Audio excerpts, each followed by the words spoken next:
ओम अज्ञानतिमिरान्धस्य ज्ञानाञ्जनशलाकया चक्षुरुन्मिलितं येन तस्मै श्रीगुरुवे नमः।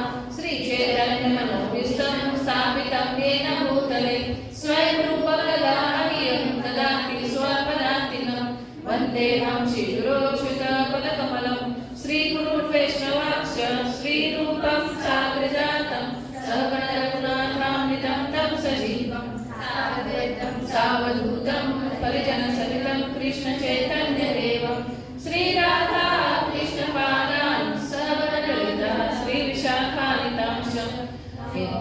हे कृष्ण करुणा सिन्धु दीनबन्धो जगत्पते गोपेश गोपिकाकान्त राधाकान्त नमोऽस्तुते। तप्तकाञ्चन गौराङ्गी राधे वृन्दावनेश्वरी वृषभानुसुते देवी प्रणमामि हरिप्रिये। वाञ्छाकल्पतरुभ्यश्च कृपासिन्धुभ्येव च पतितानां पावनेभ्यो वैष्णवेभ्यो नमो नमः। जय श्री कृष्ण चैतन्य प्रभु नित्यानंद श्री अद्वैत गदाधर श्रीवासादि गौर भक्तवृंद। हरे कृष्ण कृष्ण कृष्ण हरे हरे हरे राम राम राम हरे हरे। हरे कृष्ण। हमारा आज 5वां दिन है, डे 5। आज भी 2 टॉपिक को साथ में लेंगे। 4 दिन लगातार हुआ, फिर मीटिंग की वजह से हमें इतना डिले करना पड़ा था, तो आज उसका परिणाम दिख रहा है ना। और ऐसे भी छुट्टी आ गई, इसलिए काफी लोग आज छुट्टी मार दिए हैं। तो आज का जो हमारा टॉपिक है बहुत बहुत इम्पोर्टेंट। जो 4 दिन सुने ना, उसको अब जीवन में कैसे लागू करना वो सीखना। एक तो योग की पूर्णता और भगवत गीता का दैनिक जीवन में प्रयोग, या फिर हम रेगुलर लाइफ में कैसे भक्तिमय जीवन को जी सकते हैं। तो हमने पहले दिन क्या देखा था हमने? सब लोग किसकी खोज में है? आनंद की खोज में। तो आनंद की खोज के लिए हमने ये देखा कि सबसे बड़ी समस्याएं है ना, हर एक व्यक्ति की ऐसे देखे वास्तविक समस्याएं कौन सी है? जन्म, मृत्यु, जरा, और बाद में प्रकृति के द्वारा आदि दैविक, आदि भौतिक और आदि आध्यात्मिक, ये 3 भी और समस्याएं हैं। फिर हमने देखा कि सर्वोच्च कौन है? भगवान श्री कृष्ण, और भगवान और देवी देवताओं के बीच में अंतर क्या है ये भी हमने देखा। फिर ये देखा कि हम कौन है ना? हम कौन है? इस शरीर नहीं, हम क्या है? आत्मा, है ना? इस शरीर को धारण किया है। जैसे हम बाल्य अवस्था से धीरे धीरे बड़े हुए, बूढ़े होंगे, तब ये आत्मा क्या करेगी? ये शरीर छोड़ के किसी और शरीर में चली जाएगी। आत्मा अविनाशी है, उसका कभी भी नाश नहीं होता। फिर हमने देखा 3 टॉपिक, कर्म, प्रकृति और काल, है ना? ये 3 देखा। उसमें कर्म में हमने बहुत इंपॉर्टेंट चीज देखी थी कि 3 प्रकार के कर्म होते हैं, सकर्म, अकर्म और विकर्म। सकर्म और विकर्म के बारे में हमने देख लिया। एक कर्म जो है, कर्म बोलो या सकर्म बोलो, वो कर्म है जो वेदों में वर्णित है करने के लिए, और उससे क्या मिलता है? पुण्य मिलता है, और उससे स्वर्ग प्राप्ति होती है। विकर्म क्या है? जो वेदों में मना किया हुआ है करने के लिए, और वो जो किया जाता है जैसे कि मांसाहार, जुआ, नशा, है ना, उससे क्या लगता है? पाप, है ना? और पाप के लिए हमें नरक भुगतना पड़ता है, यातनाएं भुगतनी पड़ती है। और एक कर्म था जो था अकर्म, है ना? अब सकर्म हो या विकर्म हो, दोनों क्या करते हैं? बंधन में डालते हैं। तो कौन सा कर्म करना चाहिए? तो फिर कुछ करना ही नहीं क्या? ऐसा मन में विचार आएगा। नहीं, करना है। कौन सा कर्म करना है? अकर्म, है ना? अकर्म के विषय में थोड़ा सा आज चर्चा करेंगे। स्टार्टिंग में अकर्म मतलब भगवान की प्रसन्नता के लिए किया गया कर्म, है ना? वो ऐसे देखे तो सकर्म ही है, मतलब अच्छे कर्म ही है, लेकिन वो अच्छे कर्म का भी उद्देश्य हमारा क्या है? भगवान को प्रसन्न करना। तो अकर्म का कोई रिएक्शन नहीं होता, मतलब उससे कोई बंधन नहीं लगता, चाहे वो अच्छा या बुरा। कभी कभी कुछ अच्छे के लिए, जैसे भगवान श्री कृष्ण ने युधिष्ठिर महाराज से युद्ध भूमि में झूठ बोलने को बोला कि अश्वत्थामा मर गया, है ना? तो ऐसे देखे तो झूठ बोला, वो पाप कर्म है।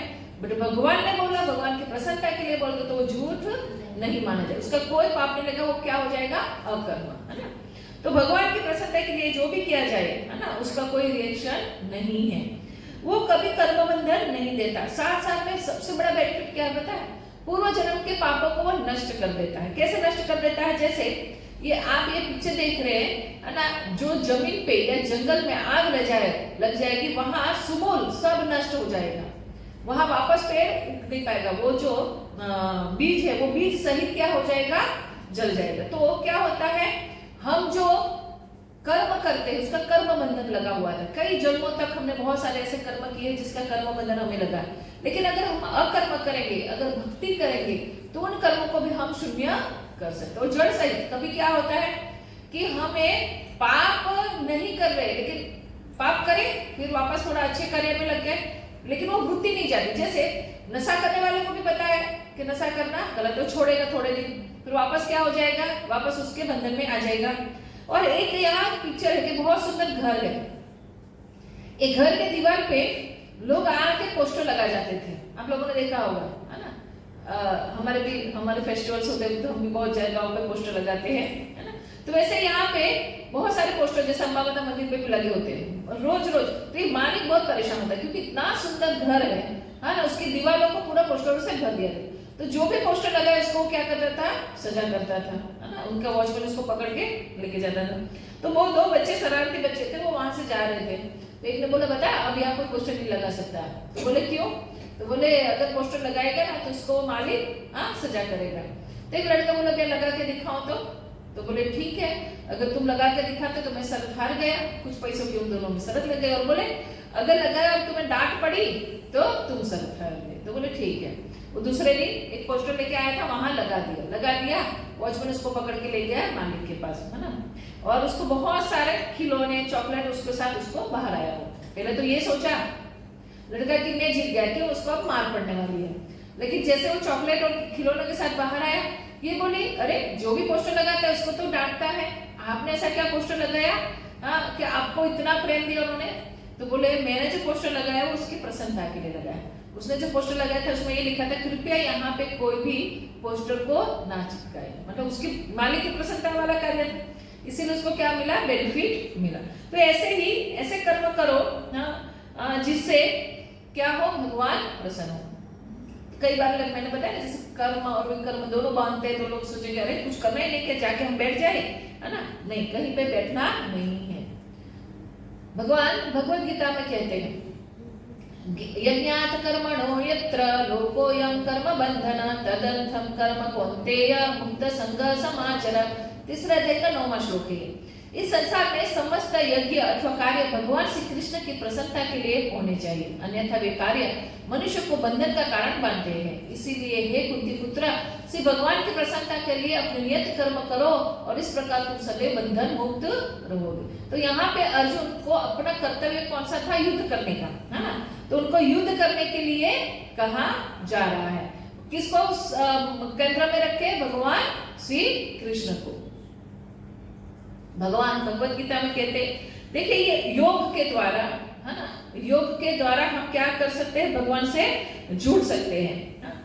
कितने प्रकार के योग है, सबसे बड़ा योग क्या है, ये हम जानने का प्रयास करेंगे। ये एक भगवत गीता में श्लोक है 6ठे अध्याय में, 6ठे अध्याय के 46 वाला श्लोक। भगवान कहते हैं तपस्वीभ्यो अधिको योगी ज्ञानीभ्यो अधिको मतो अधिक कर्मभ्यश्चाधिको योगी तस्माद् योगी भवार्जुन। कहते हैं योगी पुरुष तपस्वी ज्ञानी तथा सकाम कर्म से बढ़कर है। अंतः हे अर्जुन तुम सभी प्रकार से योगी बनो, तस्माद् योगी भवार्जुन। अर्जुन तुम क्या बनो, योगी बनो। तो योगी बनना भगवान को क्या है, प्रिय है। तो हम अब इसके विषय में जानेंगे। हम लोग योग को थोड़ा अलग शब्द में व्यवहारिक यूज करते हैं, शब्द बोलते हैं योगा, है ना। लेकिन योगा वो इंग्लिश वर्ड में कोई भी आप पीछे लिखोगे तो ए आएगा ही आएगा, इसी वजह से उसको योगा बोलते हैं। बट वो शब्द क्या है, योग ना। पहले योग क्या है जानने से पहले योग क्या नहीं है वो जानेंगे। अच्छा, योग शब्द जब दिमाग में आता है क्या विचार आता है, लोग क्या करते हैं योग में, योग। अंजना योगा करने जाते हो तो क्या करती है, मेडिटेशन, यस, मेडिटेशन और प्राणायाम, एक्सरसाइज। हाँ, जबकि ये योग नहीं है ना। कई बार लोगों को ऐसा ही लगता है, लोग ऐसा इतने गर्व से कहते हैं कि हम योग में जा रहे हैं, योगा करने जा रहे हैं, है ना।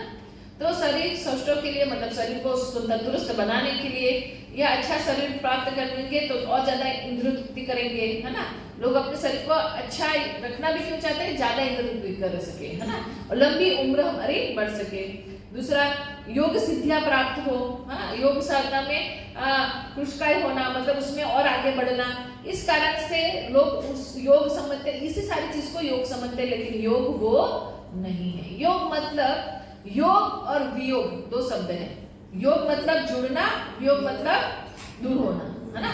तो ये जो चीज हमें भगवान के साथ जोड़ती है ना, उसको क्या कहा जाएगा, योग। प्रेम के स्तर पर जोड़ना, योग मतलब क्या, प्रेम के स्तर पर जोड़ना। विशिष्ट चेतना को परम चेतना से अथवा जीव को भगवान से जोड़, उसी को योग कहते हैं। योगी वह व्यक्ति होते हैं जिससे क्रियाकलाप भगवान से अपने संबंधों को पुनः स्थापित करने की ओर उन्मुख होते हैं। वो क्रियाएं जिससे हम जो शाश्वत हमारा संबंध भगवान के साथ भूल गए हैं उसकी ओर हम लोग चले, उसी को क्या कहा गया है, योग कहा गया है।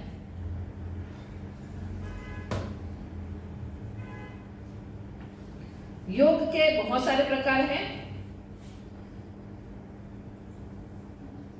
तो मनुष्य दो प्रकार के होते हैं, एक तो नियम पालन करने वाले और नियम को उल्लंघन करने वाले। नियम उल्लंघन करना मतलब ये विकर्म हुआ, है ना, गलत कार्य करना, और ये पालन करने वाले, है ना।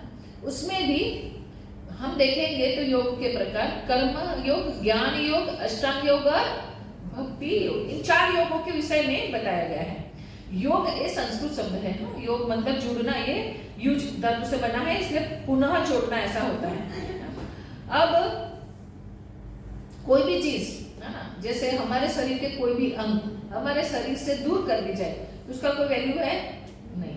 वैसे ही अगर हम भगवान से जुड़े रहेंगे तभी उसका वैल्यू है, नहीं तो नहीं है। इसीलिए हमें क्या करना चाहिए, योग करना चाहिए, भक्ति योग करना चाहिए।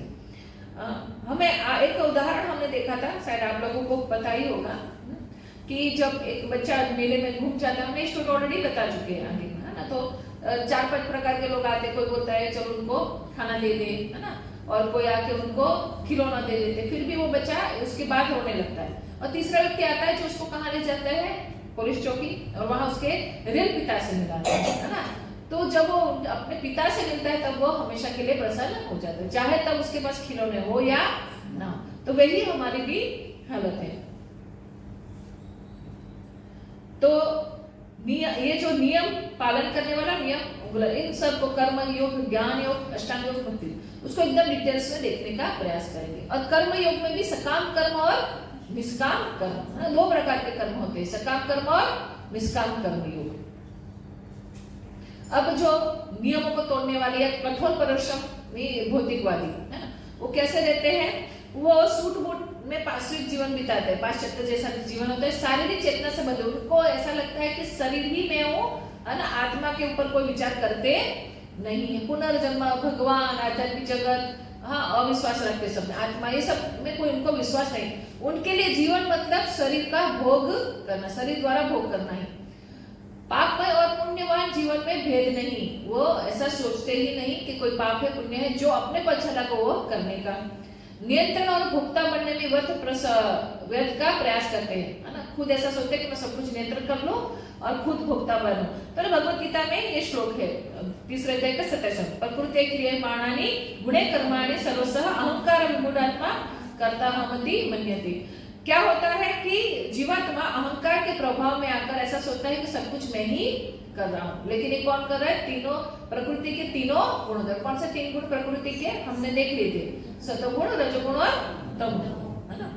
तो ये नियम तोड़ने वाले व्यक्ति को तो कुछ कह नहीं सकते। अब सकाम कर्म बोलो या कर्मकांड बोलो, है ना, ये जो कर्मकांड है या सकाम कर्म है, उसमें कर्मों को भोगने की इच्छा रहती है, मतलब पुण्य कर्म करके उसका कुछ न कुछ फल प्राप्त करने की इच्छा, जैसे कि सूर्य को जल देने से, है ना, हमारा शारीरिक स्वस्थ होना, या फिर किसी को दान देने से, या जैसे लोग कभी कहते हैं ना, कबूतर को दाना डालने से गुण कम हो जाता है। ये सारे क्रिया किस में आते हैं, सकाम कर्म। लेकिन ये वो नियम तोड़ने वाले से श्रेष्ठ है, उससे एक पद उसका ऊपर है। शास्त्रों का पालन करते हैं और आत्मा, पुनर्जन्म और भगवान के विषय में स्पष्ट ज्ञान नहीं होता, लेकिन कुछ कुछ मानते हैं ये सारी चीजों को। फल की इच्छा से पुण्य करते हैं, कुछ प्राप्त करना है करके, नहीं जानते कि अच्छे और बुरे दोनों कर्म बांधते हैं, है ना, उस विषय में वो अज्ञानी है। जीवन के परिणाम लक्ष्य को भूल जाते हैं, जो है शाश्वत आनंद प्राप्त करना। उदाहरण इंद्र शुक्र के शरीर में, ये स्टोरी भी मैंने ऑलरेडी बता चुकी हूँ, इसलिए अभी रिपीट नहीं करती हूँ। यहाँ पे वो लोग क्या करेंगे, अच्छे कर्म भी करने जाएंगे, साथ में बुरे कर्म भी उनका चालू ही रहेगा। तो उनको ऐसा नहीं पता कि दोनों अपने बांधने वाले। तो ये जो सकाम कर्म है वो देवताओं और देवताओं की पूजा, अनुष्ठान, ये सब में लगे रहते, क्योंकि उससे कुछ न कुछ प्राप्त होगा करके, है ना। क्रमिक विकास में सहायता है, पुण्यता का स्तर नहीं हो सकता है। ऐसे ही कर्म करते करते कभी कभी, है ना, कोई ऐसी संतों की सेवा हो जाए और वो धीरे धीरे आगे बढ़ सकता है। ये स्टेप से वो आगे बढ़ने का उनका चांसेस है। अब कर्मयोग या निष्काम कर्मयोग, सॉरी इसके आगे निष्काम लगाना था, निष्काम कर्मयोग। निष्काम कर्मयोग सकाम कर्मयोग से ऊपर है। ऊपर कैसे है, उसमें कर्म को, फलों को भगवान को अर्पित करते हैं, है ना। वो क्या करते हैं, जो भी कर्म करते हैं उसका, जैसे मैंने बताया था आप लोगों को कि यज्ञ या घर में पूजा होती है तो किसको अर्पण किया करवाया जाता है, भगवान विष्णु को अर्पण करवाया जाता है। ऐसे जो भी कर्म किया वो किसको अर्पण किया, भगवान विष्णु को। कार्य के प्रति आसक्ति रहती है, लेकिन एक प्रॉब्लम है। क्या प्रॉब्लम है कि कर्म करने के प्रति आसक्ति है ना, वो काम के प्रति उनकी आसक्ति है। आगे अब ज्ञान योग, ये जो कर्मकांडी लोग हैं ना, भौतिक सकाम कर्मों से थोड़े ऊपर है ना, लेकिन उनको ये क्यों दुख प्राप्त होता है ये वो जानते नहीं है, और वो कभी भी कर्म त्याग नहीं कर सके थे, है ना। और वो शरीर का पालन, वो सोचते हैं कि अगर हमने कर्म को छोड़ दिया तो हमारा जीवन निर्वाह कैसे होगा? ये तो सही बात है। भगवान ने भगवत गीता में कहा है कर्म करना ही है, बिना कर्म के रहना ही नहीं है ना। लेकिन क्या होगा, वो धीरे धीरे आगे बढ़ेगा। वो जो कर्म योगी है वो भगवत गीता में दिए हुए श्लोक 2.47 कौन सा श्लोक है? हाँ, कर्मणिनाम विधरकारस्ते मां फलेषु कदाचन मां कर्म फल हेतुर्भूत माते संगोत्स कर्मणा, उसका पालन करते हैं। भगवान भगवत गीता में ये श्लोक तो सब लोग जानते हो, बहुत फेमस श्लोक है ना। कहते हैं भगवान कि अपने नियत कर्म करने का अधिकार तुम्हें है, लेकिन कर्म के फलों पर तुम्हारा अधिकार नहीं है। कभी भी स्वयं को अपने कार्य फलों का कारण मत समझो और कभी भी अपने को कर्तव्य न करने से भी आसक्त मत हो। मतलब जैसे कोई काम कर रहे हैं लेकिन फल की आशा मत रखो। तो बोलेंगे अरे पूरा महीना नौकरी करते हैं और नौकरी करने के बाद आप बोल रहे कि कर्म का फल, मतलब नौकरी करने का फल क्या है? पैसा मिलना, और वो उसकी आशा ना रखे तो फिर करे ही क्यों, है ना। भगवान कह रहे नहीं करने के पीछे भी तुम्हें आसक्त नहीं होना है ना। कर्म तो करना है, मतलब अपना कार्य अपना कर्तव्य बहुत निष्ठा से करना है। फल क्या आएगा, है ना, ये करूंगा तो ये फल आएगा, वो करूंगा तो वो फल, वो नहीं सोचना है। जो हमारे लिए अच्छा होगा वो हमें प्राप्त होगा। उनको क्या करना चाहिए? कर्मयोगियों को कर्म का फल भगवान को अर्पित करना चाहिए, उनके प्रति आसक्ति नहीं रहनी चाहिए और आलस्य से भी कार्य करना नहीं चाहिए, अपना सर्वश्रेष्ठ देना चाहिए, है ना। कई बार लोग कहते हैं कि भगवान सब कुछ भगवान की मर्जी से होता है तो हम क्यों मेहनत करें, है ना। भगवान ने लिखा होगा हमें खाने प्रदान होगा तो हमें खाना मिल जाएगा। कई बार लोग ऐसा सोचते नहीं, कर्म को हम बदल सकते हैं, है ना। हमारे कर्म से हम कर्म के फल को बदल सकते हैं। जैसे भगवान ने लिखा हो कि ये मेहनत करेंगे तो फर्स्ट नंबर आएंगे, है ना, और ये मेहनत नहीं करेगी तो फेल हो जाएगी, है ना। ऐसा जरूरी नहीं है कि हम जो लिखा है वही होगा। अगर हम कुछ भी नहीं करेंगे तो थाली में खाना परोसा गया है, हम बोलेंगे हमारे नसीब में होगा पेट भरना तो अपने आप मुंह में आएगा, ऐसा होगा नहीं। इसके लिए प्रयत्न करना ही है। अब ज्ञान योगी, ये ज्ञान योगी थोड़ा सा ऊंचे है। क्यों? क्योंकि ये ऐसा सोचते हैं कि मैं जो कर्म कर रहा हूँ उसका जो फल मैं जिसको अर्पण कर रहा हूँ वो कौन है ना। उसके विषय में उसको जिज्ञासा है, मतलब उसको भगवान के विषय में जानने की जिज्ञासा। जैसे हम सरकार को टैक्स देते हैं तो टैक्स कहाँ जाता है ना, कैसे यूज होता है, ये हम जानने के लिए तत्पर रहते हैं। वैसे ही ज्ञान योगी सोचता है कि जो कर्म का फल मैं जिसको अर्पित कर रहा हूँ वो कौन है, उसके विषय में जानना चाहते हैं। लेकिन ज्यादातर उन लोगों ने वेद और ये पढ़े नहीं है, वेद शास्त्र, इसलिए वो थोड़ा निराकारवादी होते हैं, ब्रह्म को लीन होने वाले, मुक्ति प्राप्त हो ऐसे सोचने वाले, है ना। लेकिन ये मार्ग है थोड़ा कष्टप्रद है ना, थोड़ा कठिन मार्ग है ज्ञान योग का। भक्ति योग में तरक्की शुद्ध भक्तों के संग द्वारा, है ना, उसमें भी जो ज्ञान योगी है वो भक्ति योगी में कन्वर्ट हो सकता है, भक्ति योगी का संग बन सकता है। कैसे? अगर सही भक्तों का उसको संग मिला तो, है ना। अब अष्टांग योग, इसके विषय में लोग बहुत चर्चाएं करते हैं, है ना, अष्टांग योगी करके शब्द। तो ये जो अष्टांग योग है ना, ये उसमें 8 अंग आते हैं, यम, नियम, आसन, प्राणायाम, प्रत्याहार, धारणा, ध्यान और समाधि, है ना। तो सब में यम नियम आता है। यम मतलब कुछ करना, नियम मतलब कुछ चीजों को नहीं करना जो वर्णित है, आसन मतलब जो एक्सरसाइज है, प्राणायाम मतलब सांसों पे कंट्रोल करना, प्रत्याहार मतलब खाने पे परहेजी रखना, मतलब जो चीजें कुछ चीजें जिसको बिल्कुल नहीं खाना, धारणा मतलब एकाग्रता, ध्यान मतलब ध्यान, और समाधि मतलब कंटिन्यू जो भगवान के बारे में चिंतन करे, उसको क्या कहा गया है? समाधि। इसको कहा गया अष्टांग योग। लेकिन तो बहुत ही कठिन है, श्रीमद् भगवद गीता में बताया हुआ अष्टांग योग के विषय में। मन तथा इंद्रियों को नियंत्रित कर भगवान पर केंद्रित करने की यांत्रिक विधि, है ना। अपने इंद्रियों को कंट्रोल करते हैं, एक जगह चले जाते हैं। भगवद गीता में वर्णन है कि जंगल में जाना चाहिए, एक पेड़ की छाया में, हाँ, मृग चर्म को बिछा के, हाँ, ऐसी स्थिति में बैठना चाहिए, ज्यादा ऊंचा भी ना आसन हो ना नीचा हो, है ना, और नाक के अग्रभाग में ध्यान करना है। ऐसे बहुत सारे कठिन उसमें विधि है ना। कठोर नियम है क्योंकि इंद्रियों को कंट्रोल करना है। अब सोचिए, हमें अगर कोई अभी का जो समय है, ये मोबाइल की वजह से हम लोगों का कंसंट्रेशन पावर इतना कम हो चुका है कि हमें कोई 1 मिनट के लिए शांति से चुप बैठने के लिए भी बोले ना, हम नहीं बैठ पाएंगे, है ना। मन में कुछ मत सोचो, ये हो ही नहीं पाता है ना। लेकिन फिर भी हम बोलते हैं सबको कि मन में कुछ मत सोचो, मन को थोड़ा साथ करो। तो लेकिन इसमें भी कैसा होता है, हो सकता है वो ऊंचे स्तर पर पहुंच भी जाए, लेकिन वो 8 सिद्धियों के जाल में फंस जाता है। भगवान के पास जाना बहुत कठिन है ना। डायरेक्ट भगवान किसी को इतना जल्दी स्वीकार नहीं करते थे। इसमें 8 सिद्धियां जैसे अणिमा, महिमा, लघिमा, गरिमा, प्राप्ति, इसित्व, प्राकाम्य और वशिष्ठत्व, ऐसी बहुत सारी 8 जो है उसमें वो क्या कर जाता है, फंस जाता है। वो ऐसा सोचता है सिद्धि प्राप्त कर ली बस, अब वो भगवान को प्राप्त करने निकला था, लेकिन सिद्धि प्राप्त हो गई तो वहां से आ जाएगी। कलयुग में पालन करना लगभग असंभव है बहुत, क्योंकि कलयुग में पहले तो आप जंगल में भी शांति से नहीं रह पाओगे, है ना। जंगल में भी शांति से नहीं रहो, और ऐसा होगा ही नहीं कि आप मन में कुछ मत सोचो, है ना। आप सारे इंद्रियों को कंट्रोल कर ही नहीं सकते। अगर आप जैसे एकादशी व्रत भी किए निर्जला, तो भी बार बार पानी खाना याद आता रहता है ना। सही बात है ना। तो हमारा मन कंट्रोल में रहता ही नहीं है इस विषय में।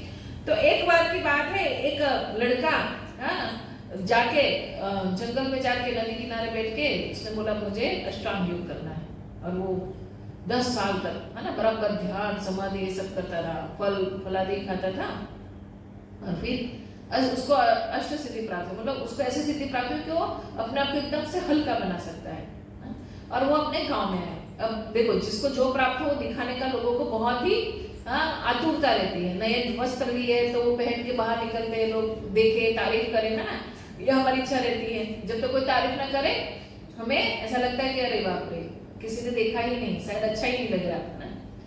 तो वैसे ही ये भी अपनी सिद्धियों को दिखाने के लिए गांव वालों को सबको बुलाया नदी किनारे बुला के फिर वो नदी पे चलने लगा, है ना, क्योंकि वो हवा से भी हल्का हो गया था।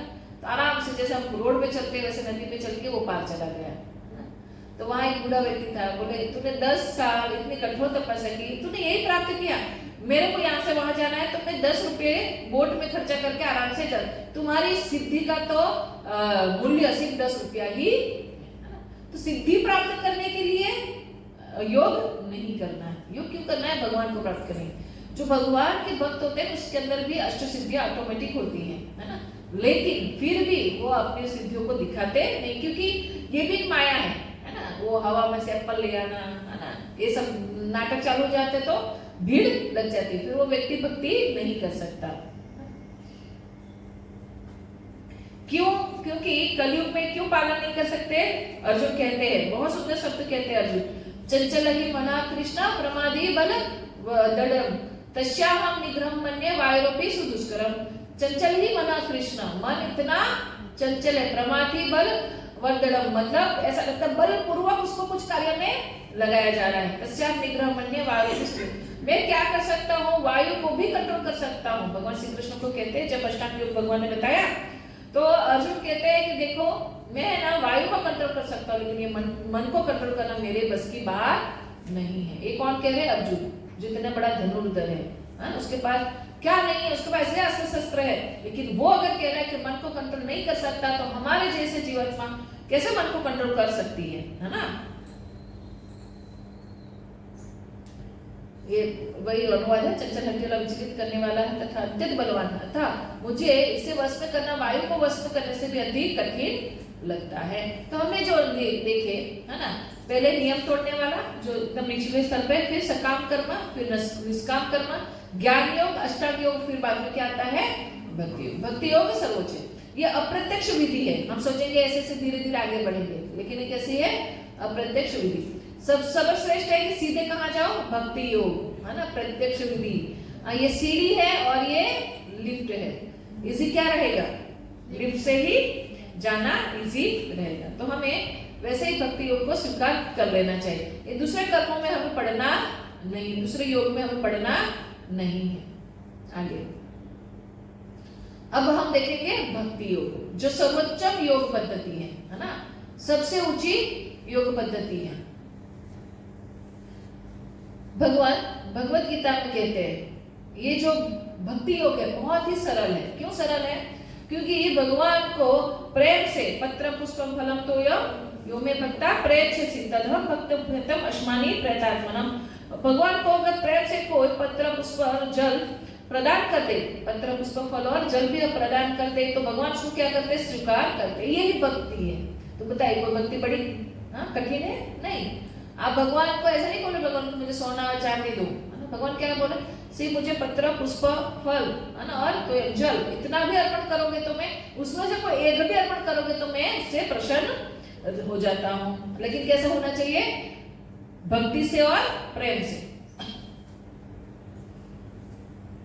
इसका परिणाम अधिक मिलता है। मतलब जैसे यहाँ से मुझे अहमदाबाद जाना है तो मुझे मैं लोकल ट्रेन में बैठी है, चल के जा रही है, बस में जा तो मैं लेट पहुंचूंगी।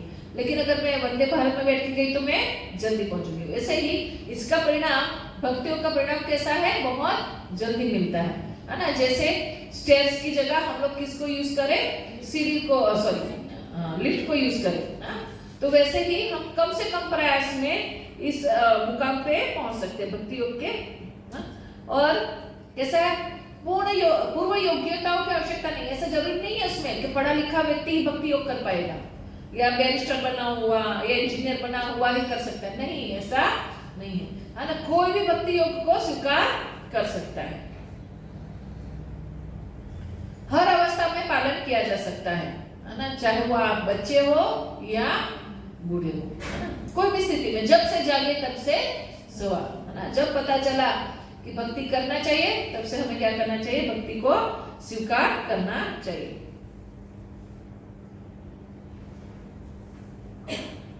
संपूर्ण शुद्धिकरण, है ना। इससे क्या होता है? अलग से आपको कुछ भी करने की जरूरत नहीं है।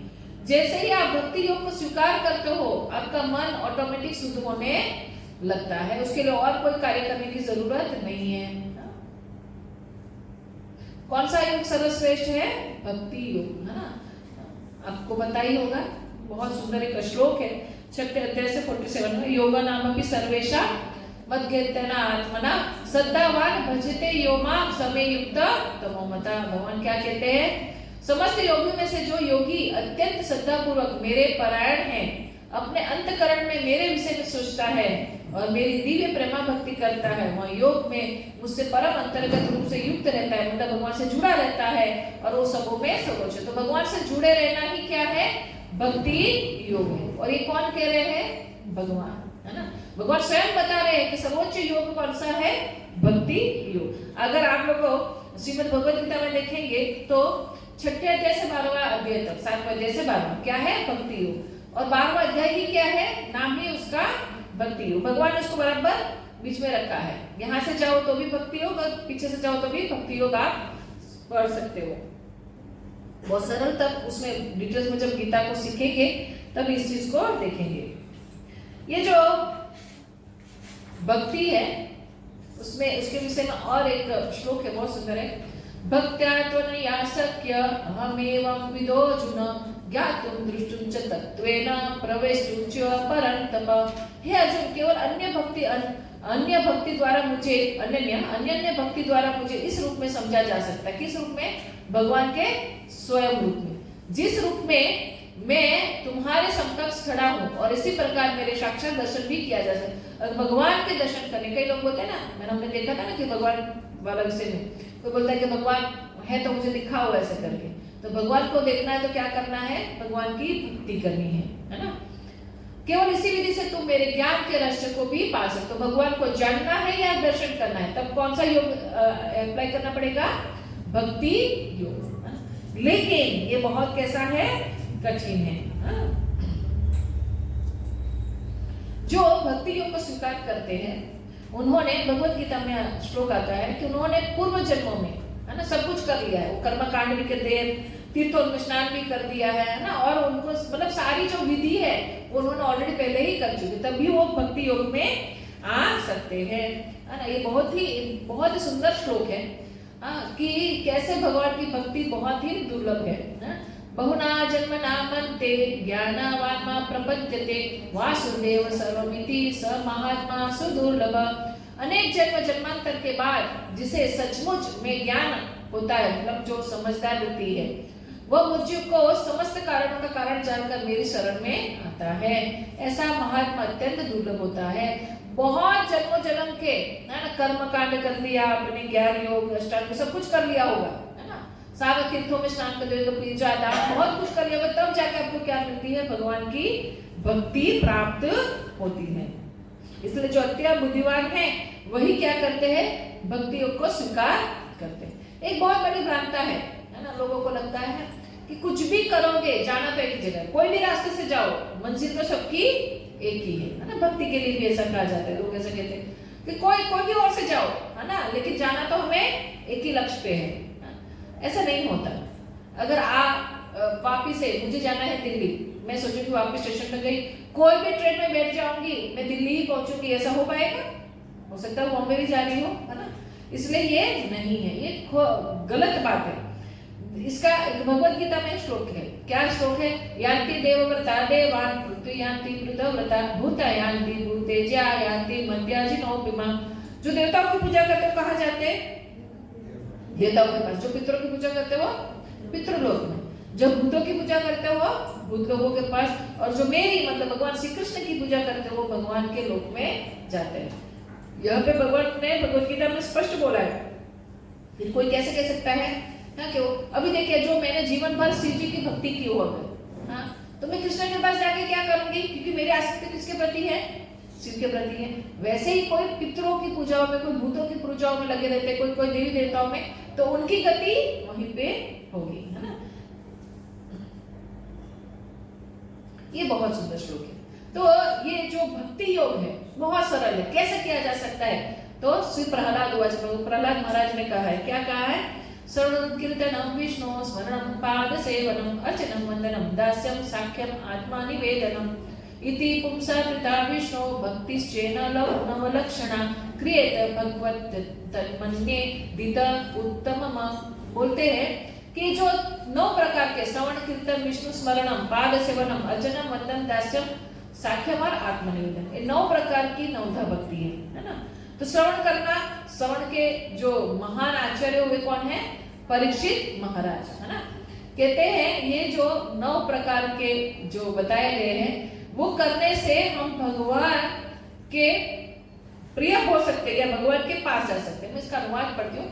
प्रहलाद महाराज ने कहा, भगवान श्री विष्णु के पवित्र नाम रूप गुण साथ सम्मान एवं लीलाओं का श्रवण एवं कीर्तन करना, उनका स्मरण करना, भगवान के चरण कमल की सेवा करना, 16 उपचार से साथ उनकी अर्चना करना, मतलब उनकी पूजा करना, श्री भगवान की स्तुति करना, उनके सेवक बनना, भगवान को अपना घनिष्ठ मित्र बनाना और अपना सर्वस्व समर्पित करना, चाहे बोल सकते हैं कि तन मन धन सब कुछ उनको समर्पित करना। इन 9 विधियों को शुद्ध भक्ति स्वीकार किया गया है। जिस व्यक्ति ने 9 विधियों द्वारा अपना जीवन भगवान श्री कृष्ण की सेवा में समर्पित किया है वो सर्वोच्च विद्वान माना जाता है, क्योंकि उसने पूर्ण ज्ञान प्राप्त कर लिया। तो 9 प्रकार की विधि में अम्बरीश महाराज 9 विधियों का पालन करते थे, है ना। लेकिन हम एक का जो आचार्य उनको देखेंगे। श्रवणम, तो सुना किसने? सुन के भगवान को किसने प्राप्त किया? परीक्षित महाराज। कीर्तनम, कौन बोले? सुखदेव गोस्वामी। विष्णु स्मरणम, प्रहलाद महाराज, इतने सारे कष्ट मिल रहे थे फिर भी वो भगवान का नाम कभी भी छोड़े नहीं। और बाद में अर्चना पृथु महाराज, श्रीमद् भागवतम में कथा आती है ना। और वंदनम अक्रूर जी, हमको पता है भगवान के चरणों के निशान देख के वो प्रणाम करते थे। पाद सेवनम, लक्ष्मी जी हमेशा भगवान के चरणों की क्या करती है? सेवा करती है। दास्यम, हनुमान जी। साख्यम, अर्जुन सखे मित्र के रूप में। और आत्मनिवेदन, जिसने सब कुछ तन मन धन सब कुछ अर्पण कर दिया है, वो कौन है? एक असुरी है, वो कौन है? बलि महाराज, है ना। ये सब ने इस तरह से करके एक ही करके भगवान को क्या किया? प्राप्त करा। और अम्बरीश महाराज इन सारी चीजों का पालन करते थे। शुरुआत लेकिन कहां से होती है? श्रवण से। श्रवण बहुत जरूरी। आप जैसा सुनोगे, जिसका सुनोगे, वैसा ही आपकी मति होती जाएगी। आप बार बार रील देखते रहोगे, है ना, इनके विरोध में उनके विरोध में, तो आपका भी मत वैसा ही हो जाएगा, है ना, उसका विरोध में ही चला जाएगा। उसमें बार बार उग्र चीजें देखेंगे तो आपका स्वभाव भी कैसा होता जाएगा? उग्र। इसलिए सुनना है तो बहुत समझ के सुनना चाहिए, श्रवण करना बहुत। इसीलिए कंटिन्यू किसका श्रवण करना चाहिए? भगवान के विषय में। हम जिनके बारे में सुनते हैं उनके प्रति हमारा प्रेम स्वाभाविक है। रुक्मणी जी ने क्या किया था? भगवान श्री कृष्ण को देखा था क्या उन्होंने? नहीं, उन्होंने क्या किया था? भगवान श्री कृष्ण के विषय में सिर्फ सुना था संतों से, नारद मुनि से, और उनके बारे में सुन के ही उनसे क्या कर बैठे? वो प्रेम कर बैठे। तो सुनना बहुत आवश्यक है। और सुनने के बाद उसी चीज को रिपीट करना, किसी और से साझा करना और से किसी को बताना, उसको क्या कहा गया है? कीर्तनम। इवन भगवान के नामों का जप को भी कीर्तन कहा गया है। हम जो सब मिल के कीर्तन करते हैं उसको भी कीर्तन कहा गया है। इन सारी चीजों को हमें अपनाना चाहिए। ऐसे भगवान की 5 रसों में सेवा पूजा होती है। कौन सा 5 रस है?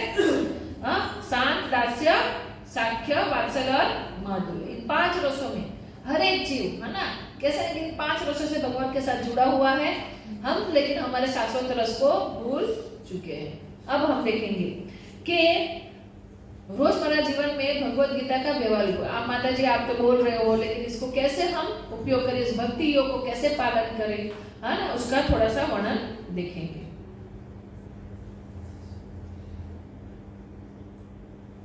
भगवान श्री कृष्ण ने अर्जुन का ही चुनाव क्यों किया श्रीमद् भगवद गीता बताने के लिए? तो भगवान खुद भगवद गीता में कहते, क्या कहते हैं? श्री भगवान उवाच इदं तु ते गुह्यतम प्रवक्ष्याम्यनयो सुवे ज्ञानम विज्ञान सहितम यज्ञायात्वा मोक्षसे शुभात्। कहते भगवान अर्जुन को कि तुमने कभी मेरे से ईर्ष्या नहीं की, हाँ, इसीलिए मैं तुम्हें क्या करता हूँ, तुम एक तो मेरे मित्र हो, तुमने कभी मेरे से ईर्ष्या नहीं, इसलिए मैं गुह्य ज्ञान तुम्हें बतलाऊंगा, जिसे जानकर तुम संसार के सारे कलशों से क्या हो जाओगे?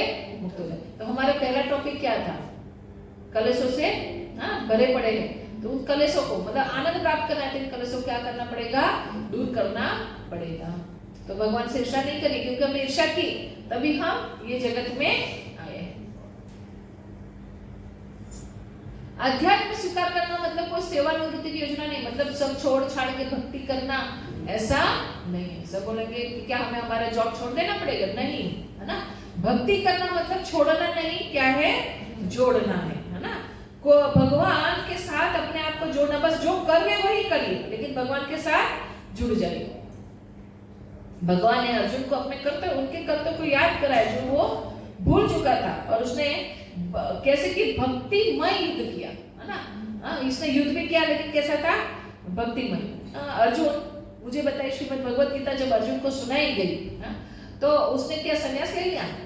बल्कि वो संन्यास लेना चाहता था। भगवान को क्या बोले थे वो कि मैं इन लोगों को मारने से अच्छा है कि मैं क्या करूं, जंगल में जाके सन्यासी जीवन बिताऊं। लेकिन अर्जुन सुनने से पहले भी ग्रस्त था, और भगवत गीता सुनने के बाद भी वो ग्रस्त ही रहा। साथ में उसने अपने कर्तव्य को बहुत अच्छे से पालन किया। भगवान इतना ही कहते हैं, माम अनुस्मर युद्ध च, मुझे याद करके तुम क्या करो? युद्ध करो। मतलब तुम्हारा कोई भी कर्म अकर्म हो जाएगा अगर भगवान को ध्यान में रख के किया जाए तो हमें भी यही प्रैक्टिस करना है। हम हमारे जीवन में बहुत कुछ कार्य करते हैं, जैसे है ना, हम लोग, आप लोग, सब लोग खाना बनाते हो, हम भी खाना बनाते हैं, लेकिन हमारा खाना बनाना भक्ति है। क्यों? क्योंकि हम भगवान को भोग लगाते हैं। तो हमारा मन में क्या रहता है? भगवान को भोग लगाना है। घर में कचरा पोछा हम करते हैं, आप लोग भी करते हो, हम कचरा पोछा करते हो, वो भक्ति है। क्यों? क्योंकि हम मानते हैं कि हमारा घर के ठाकुर जी ही इसके मालिक है, उसके घर को साफ रखना मेरी जिम्मेदारी। ऐसे हमारे रोजिंदे कार्य को भगवान की सेवा में रखते हैं। इवन हमारा जॉब, हम जॉब करें तो कर्तव्य है, गृहस्थ का कर्तव्य है ना, कि जीवन निर्वाह के लिए कर्म करना। लेकिन वो चिंतन किसका करते रहते हैं? बीच में भगवान का है। वो अपनी माला सही से करेंगे, समय मिला तो लेक्चर सुनेंगे, रास्ते में जा रहे हैं तो भगवान का कीर्तन सुनते जाएंगे। इस तरह से बस यही कुछ करना है, बहुत कुछ जटिल नहीं है ना। ये वही वाला श्लोक है जो माम अनुस्मर युद्ध च, तस्मात् सर्वेषु कालेषु माम अनुस्मर युद्ध च मयि अर्पिते मनो बुद्धिर्मामे वेश्येष संशय। हे अर्जुन, तुम्हें सदैव कृष्ण रूप में मेरा चिंतन करना चाहिए, और साथ ही युद्ध करने को, कर्तव्य को भी पूरा करना चाहिए।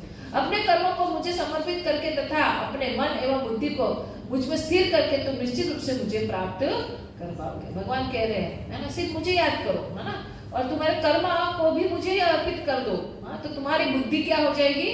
मुझ में स्थिर हो जाए, मन और बुद्धि, क्योंकि मन सबसे अकेला है और बुद्धि भी हमारे साथ बदमाशी करता रहता है। तो क्या करना चाहिए? मन और बुद्धि भगवान में स्थिर करने से ही क्या होगा? हम विजय प्राप्त करेंगे। तो ये बुद्धि को अगर शुद्ध करना है तो श्रीमद् भगवद गीता पढ़नी चाहिए, और मन को अगर स्थिर करना है तो क्या करना चाहिए? मंत्र का जप करना चाहिए। ये करने से, और आत्मा को शुद्ध करना है तो कृष्ण भक्ति में लगना, क्योंकि आत्मा तो ऐसे शुद्ध ही है ना, उसके ऊपर बहुत सारे थर जम गए, उसको साफ करना है। उसको कृष्ण भक्ति के द्वारा अगर साफ हो जाएगा तो आत्मा तो विशुद्ध ही है।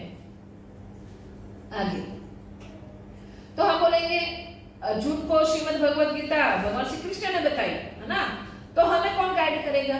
वह उसको अर्जुन को गाइड करने वाला तो भगवान स्वयं श्री कृष्ण थे। लेकिन श्रीमद् भगवत गीता किसने कही है? भगवान श्री कृष्ण ने। अर्जुन अगर वो टाइम पे मोह में पड़ गए तो रीजन एक ही है, क्या? भगवान चाहते थे, है ना, कि वो मोह में। उन्होंने जो भगवत गीता बताई वो किसके लिए बताई? हम लोगों के लिए। सारे समस्याओं का समाधान श्रीमद् भगवत गीता। तो मूल भगवत गीता कैसे प्राप्त की जाए? सिंपल है ना, क्या करना चाहिए? जो परंपरा से आए हैं उसी भगवत गीता को स्वीकार करना चाहिए। कोई भी उसकी टीका लिख ले, राजनीतिक लोग भी टीका लिख रहे हैं ना उसके ऊपर ना, लेकिन उस टीका को पढ़ना नहीं चाहिए। एवं परंपरा प्राप्ति इमं राजर्षयो विदुष कालेन महता योगे नष्टः परम तप। इस प्रकार यह परम विज्ञान गुरु परंपरा की परंपरा के माध्यम से प्राप्त हुआ और ऋषि मुनि राजाओं ने इसे इसी तरह समझा। लेकिन समय के साथ यह परंपरा टूट गई, इसलिए विज्ञान में लुप्त हो गए। भगवान श्री कृष्ण अर्जुन को कहते हैं कि ये ज्ञान मैंने पहले विवस्वान को दिया था और वो परंपरा से आ जा रहा था, बट क्या हुआ?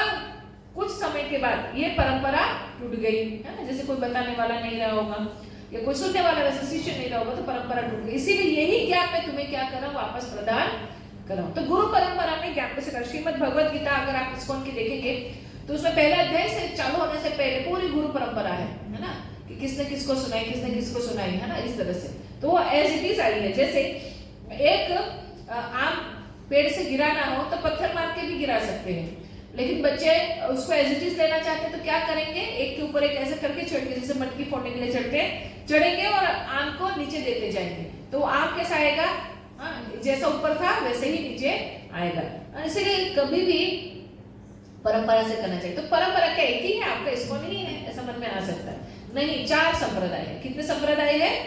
4, है ना। कौन कौन से? तो देखो, भगवान श्री कृष्ण 4 लोगों को ज्ञान दिया, ब्रह्मा जी को, लक्ष्मी जी को, शिव जी को और 4 कुमार को। ये 4 व्यक्तियों को उन्होंने ज्ञान दिया ना, और डायरेक्ट ज्ञान दिया लोगों को। अब जो ब्रह्मा जी के उसमें आए महान आचार्य वो हुए माधवाचार्य, है ना। इसीलिए संप्रदाय का नाम पड़ा ब्रह्मा माधव संप्रदाय। बाद में ये गौड़िया देश में भगवान श्री चैतन्य महाप्रभु संप्रदाय में जन्म लिया, इसलिए इसको बोला गया ब्रह्मा मध्वा गौड़िया संप्रदाय। और बाद में श्री लक्ष्मी जी के द्वारा श्री संप्रदाय चलो, ब्रह्मा जी द्वारा उसको ब्रह्म संप्रदाय शॉर्ट में कहते हैं, लक्ष्मी जी द्वारा श्री संप्रदाय। जो आप लोग तिरुपति बालाजी जाते हो वहां जो सेवा पूजा करते हो वो श्री संप्रदाय के लोग हैं। और उसमें मेन आचार्य हुए रामानुजाचार्य, है ना, रामानुजाचार्य।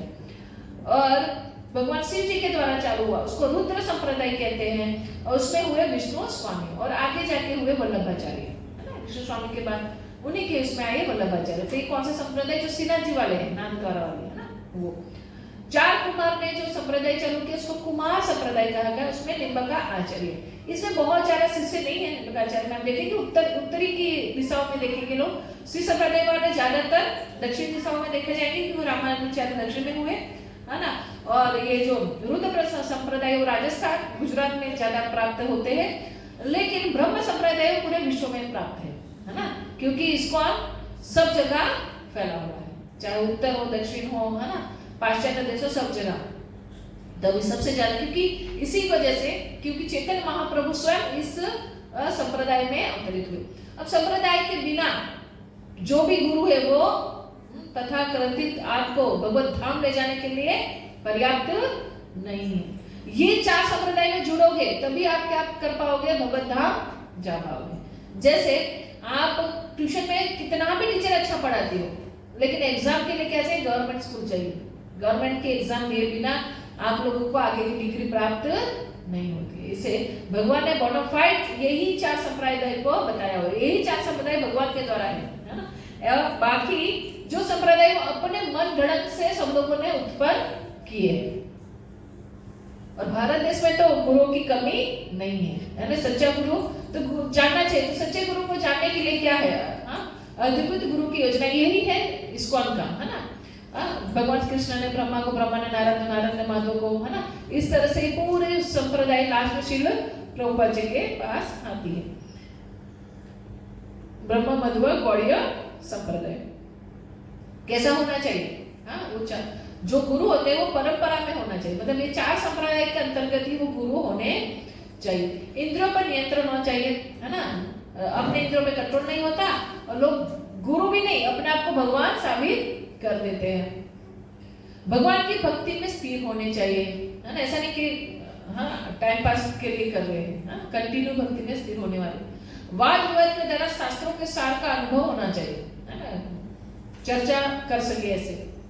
आचार्य आचरण के द्वारा सिखाने वाला होना चाहिए, वो खुद भी आचरण करना चाहिए। ऐसा नहीं कि भगवत कथा करी, बहुत सुंदर सुंदर बातें बताई, फिर बीच में बोले अभी टी ब्रेक, है ना, अब लग मैं थोड़ा सा चाय पी के आता हूँ, ऐसा नहीं होना चाहिए। ये जो गुरु होते हैं ना, ऐसे देखे तो फार्मर है ना, मतलब खेती करने वाले जैसे। शिष्य है वो जमीन है और ज्ञान है वो बीज है। अच्छे फार्मर की भी जरूरत है, अच्छी जमीन की भी जरूरत है, अच्छे बीज की भी जरूरत है, तभी क्या होगा, अच्छी फसल आएगी। तो शिष्य कैसे होने चाहिए, तो भगवद गीता में वो भी बताया, तद्विति प्रणिपातेन परिप्रश्नेन सेवया उपदेशन्ति ते ज्ञानम ज्ञानेन तत्त्वदर्शिनी। गुरु के पास होकर विनीत भाव से क्या करना चाहिए, प्रश्न करना चाहिए, उनकी सेवा करनी चाहिए, है ना। क्यों, क्योंकि वो स्वरूप सिद्ध व्यक्ति है। गुरु कैसे है, स्वरूप सिद्ध व्यक्ति है ना, और उन्होंने सत्य का दर्शन किया। तो गुरु कौन हो सकते हैं, जो सारग्राही हो, जिनको सारे वेदों का सार पता हो। अब बहुत सारे लोग बहुत कुछ बोलते हैं, प्रॉब्लम क्या है, लेकिन उनको यही नहीं पता होता कि भगवान कौन है ना। हृदय परिवर्तन काफी गुरुओं को, ऐसे तो भावुकता से तो सबका हृदय परिवर्तन हो जाता है ना, गुरु भी रोते, सब रहते, फिर यहाँ से पंडाल से बाहर सब निकलते है ना, अपने अपने कामों में लग जाते, फिर वो ज्यादा समय चलता नहीं है। तो गुरु परंपरा के विषय में देख लिया। अब मंदिर, है ना, मंदिर जो है वो एक हॉस्पिटल है। इस्कॉन के जो मंदिर है उसको आप मंदिर नहीं, एक स्पिरिचुअल हॉस्पिटल बोल सकते हो। हम बहुत बड़ी बीमारी से त्रस्त है। सबसे बड़ी बीमारी क्या है, जन्म मृत्यु जरा व्याधि। अगर हमने स्वीकार कर लिया कि हम इन समस्याओं से घिरे हुए हैं, तब हम क्या करेंगे, हॉस्पिटल जाएंगे। अगर बीमारी हमें पता चलती है तो हम क्या करते हैं, हॉस्पिटल जाते। तो हमें कहाँ जाना चाहिए, मंदिर में। ये जो मंदिर है ना, जहां से हमारी बीमारी का क्या होता है, इलाज होता है। मंदिर है उच्च शिक्षा का संस्थान है ना। मंदिर के उद्देश्य, मंदिर इन विषयों की शिक्षा देते हैं। क्या, ये थोड़ा अच्छा टॉपिक है, लेकिन मैं पहले शॉर्ट में बता देती कि मंदिर 5 प्रकार से हमारा इलाज करती है। एक तो प्रसाद, एक तो भगवान के दर्शन, एक कीर्तन, कथा और साधु संग, है ना। इन 5 चीजों, मंदिर में जाएंगे तो 5 चीज अवश्य प्राप्त होगी आप लोगों को। एक तो भगवान के दर्शन होंगे, हाँ, दर्शनों के साथ में प्रसाद वहां प्राप्त होगा, छह कुछ नहीं तो चरणामृत तो प्राप्त होगा ही होगा, है ना। वहां पे भगवान का कीर्तन चालू होगा या कथा होगी, या फिर क्या होगा, साथ साथ में आपको वहां पे कोई ना कोई भक्त का संग होगा। साधु संग मीन्स साधु का ही कोई भी भक्त का संग होगा, है ना। इसीलिए कहा गया है कि ये स्पिरिचुअल हॉस्पिटल है। हमारी सबसे बड़ी बीमारी है कि हम जन्म मृत्यु जरा व्याधि, और वो क्यों है, क्योंकि हमें भौतिक शरीर प्राप्त हुआ है ना। और क्यों मिला है, क्योंकि हमने इच्छा और द्वेष किया है, किसके साथ, भगवान के साथ द्वेष किया है, इसलिए हमें ये शरीर प्राप्त हुआ है। तो यहाँ पे भक्त संग, है ना, भक्तों का संग के विषय में करेंगे। भगवान भगवद गीता में कहते हैं कि सर्वधर्म परित्यज्य मामेकं शरणं व्रज त्वं सर्वपापेभ्यो मोक्षयसि मा शुचः। भगवान कहते हैं कि जो भी, है ना, सारे धर्म को छोड़ के तुम मेरी शरण में आओगे तो तुम्हें मैं क्या करूंगा, सारे पापों से तुम्हारा उद्धार करूंगा, सारे पाप तुम्हारे नष्ट कर दूंगा, तुम डरो मत, है ना। तो भगवान अगर ये कह रहे हैं तो वो करने के लिए हमें भगवान की शरण, मतलब मंदिर में जाना होगा, और मंदिर में हमें भक्तों का संग प्राप्त होगा। तो मंदिर का उद्देश्य ही है एक्चुअली कि कहीं पे भी अगर हमें साधु का संग हुआ, अगर भक्त का संग हुआ, उससे बड़ा कोई नहीं है। तो वहीं से हमारे भक्ति स्टार्ट हो जाती है। का एक श्लोक है, साधु संग सर्वशास्त्र कहे, लव मात्र साधु संग सर्व सिद्धि होय, है ना। नारद मुनि सबसे बेस्ट उदाहरण कौन है, श्रीमद नारद मुनि ने प्रहलाद, ध्रुव महाराज, है ना, और वो मृगारी को, इस सब को उनका संग प्राप्त हुआ, महान। और मृगारी तो कैसा था, ना कर्म योगी था, ना सकाम कर्मी, ना निष्काम कर्मी, ना ये ना ज्ञान योगी, ना अष्टांग योगी। वो तो कौन था? नियम तोड़ने वाला था, है ना, एकदम पाप कर्म में लिप्त था। प्रहलाद और ध्रुव तो भी अच्छे थे, तो उनको भी उन्होंने क्या किया? भक्त बना दिया। भक्ति नहीं, इतने महान कि उन्होंने रामायण की रचना की। तो ऐसा होता है भक्तों का संग। 4 कुमार ज्ञान योगी थे, है ना। कैसे सब चेंज होते हैं बताते। जो नियम तोड़ने वाले मृगारी को भक्तों का संग मिला तो वो भक्त बन गए। वैसे ही 4 कुमार थे कौन से? ब्रह्मवादी ज्ञान योगी थे। जैसे ही वो जा रहे थे, भगवान की चरणों के चढ़ी हुई तुलसी की सुगंध उनको प्राप्त हुई, तो क्या हो गए? भगवान के भक्त बन गए। अष्टांग योगी, दुर्वासा मुनि कौन थे? अष्टांग योगी, सिद्धि उनके पास बहुत प्राप्त थी। सिंपल अमरीश महाराज, कि आप लोगों को लंबी स्टोरी नहीं बताना, बट अमरीश महाराज की वजह से, उनके संग प्राप्त करने की वजह से उनको सही भक्ति की महानता की समझ आई, है ना, अमरीश महाराज की वजह से। तो चाहे वो ज्ञान योगी हो, कर्म योगी हो, है ना, नियम तोड़ने वाला कोई हो, लास्ट कहाँ जाते हैं? भक्ति के पास, है ना। सांसारिक संग का खतरा, ये तो बहुत खतरनाक है ना। आध्यात्मिक गुरु हमें ऐसे उपदेश देते हैं जिससे हम सांसारिक लोगों से बच सके। कुसंग न केवल हमें हमने मार्ग से भटकाता है, लेकिन हमारा समय भी नष्ट करता है। और अभी तो सबसे बड़ा कुसंग है मोबाइल, है ना। बहुत समय नष्ट हो जाता है लोगों का। इसमें कैसे कैसे चीजों का संग करते हैं हम। पहले तो संग बाजू में रहते या बात करते हुए होता था, है ना, लेकिन अब तो संग कैसे होने लगा? ये मोबाइल के द्वारा। बहुत ही खतरनाक है।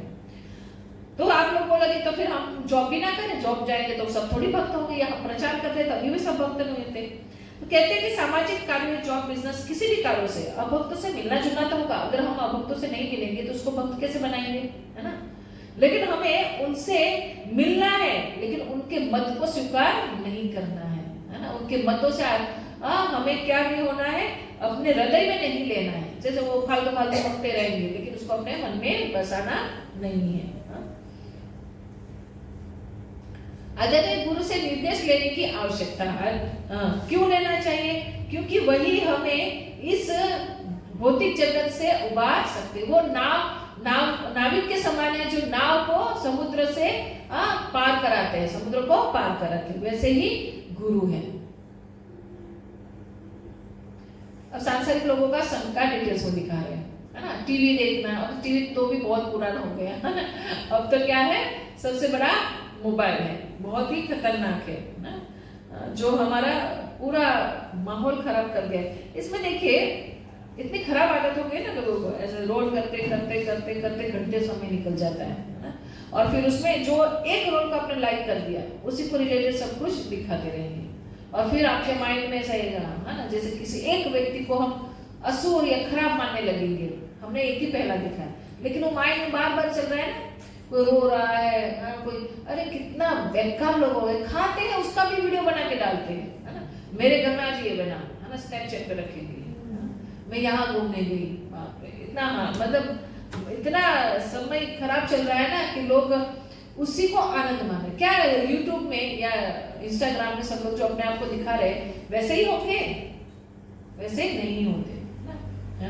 एक स्त्री और पुरुष में, दोनों में, पति पत्नी में बहुत झगड़ा था।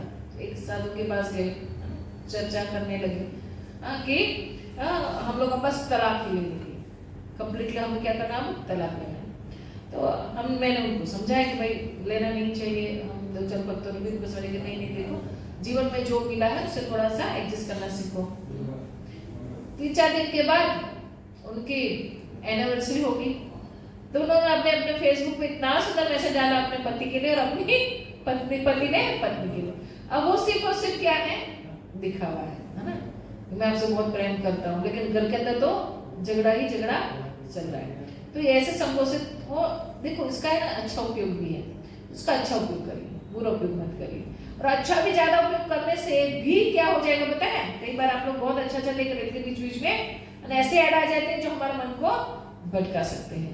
तो जितना हो सके इससे बचने का अपने आप निकालिए। एक पूरा इसके ऊपर टॉपिक लेंगे, गुरु से मार्गदर्शन। गुरु क्या सिखाते हैं? गुरु हमें यही अभक्तों का संग न करना, शास्त्रों का अध्ययन करना, है ना, कैसे जप करना, सारी चीजों को वही सिखाते। अभी आएगा गृहस्थ जीवन में संतुलन। गृहस्थ जीवन में कैसे संतुलन करें वो गुरु ही हमें सिखा सकते हैं। जैसे कोई भी कार्य करेंगे तो बहुत सारी समस्याएं आएगी, है ना। हमें जब भक्ति कर रहे हैं तो हो सकता है हमारा जो समाज है या हमारा पारिवारिक जीवन है वो डिस्टर्ब हो जाए, है ना। स्टार्टिंग में जैसे कोई हर चीज से कोई अलग करता है ना, तो लोगों की नजर में पहले आते हैं और फिर लोग भी उसके पीछे पड़ जाते हैं, है ना, घर वाले भी। लेकिन उसको कैसे समाधान किया जाए वो गुरु ही बता सकते हैं, उनके शिक्षक गुरु, है ना, जो उनको पहले से दूसरे। अब कई बार मैंने देखा है कोई बाहर से गुरु मतलब आते हैं क्लास लेने के लिए, है ना, वो बेचारे अच्छे टॉपिक की क्लास लेते हैं, लोगों का ऐसा प्रश्न होता है, एकदम बेहुदा प्रश्न होते हैं, वो अपनी पर्सनल लाइफ के विषय, वो आपको नहीं जानते हैं, है ना। जो आपको जानते हैं, आपके इर्द गिर्द जो भक्त हैं उनसे सलाह सूचन करो। क्यों? क्योंकि वो आपको सही सलाह देंगे। अब आपने जो भी पूछा वो तो वही समय आपको जाने ना, इतना ही समय जो 15-20 मिनट वो भी आपको मिले नहीं है, तो बेचारे वो क्या जवाब देंगे, है ना। फिर कभी कभी उनके जवाब से लोग संतुष्ट नहीं होते। रीजन इसीलिए कहती हूँ कि हमारे नजदीकी जो भक्तों से हमें क्या करना चाहिए, हमारी समस्याओं को शेयर करना चाहिए, जिससे उसे कुछ ना कुछ हमें उनका समस्या का समाधान मिल जाएगा। और गृहस्थ जीवन में स्वाभाविक है कि हमें बैलेंस करना चाहिए, तभी हम अच्छे से भक्ति भी कर सकेंगे। पार्विक जीवन में कृष्ण भावनामृत कैसे रह सकते हैं? 4 नियमों का पालन अवश्य करना चाहिए। क्या नहीं करना है? मांसाहार नहीं करना है,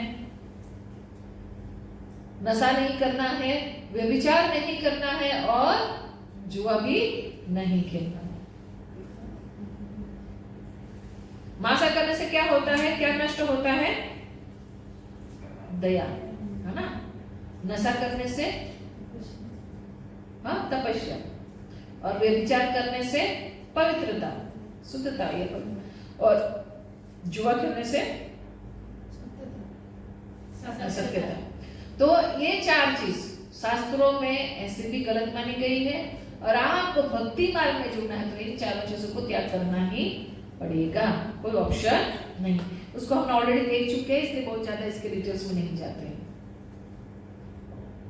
नैतिक एवं आध्यात्मिक ईमानदारी और दान देना चाहिए। गृहस्थ जीवन के ऊपर बहुत बड़ी जिम्मेदारी है ना। क्या जिम्मेदारी है? ब्रह्मचारी, वानप्रस्थ और सन्यासी, ये तीनों को जीवन निर्वाह करने के लिए क्या करना चाहिए? गृहस्थ के से ही दान स्वीकार करते हैं।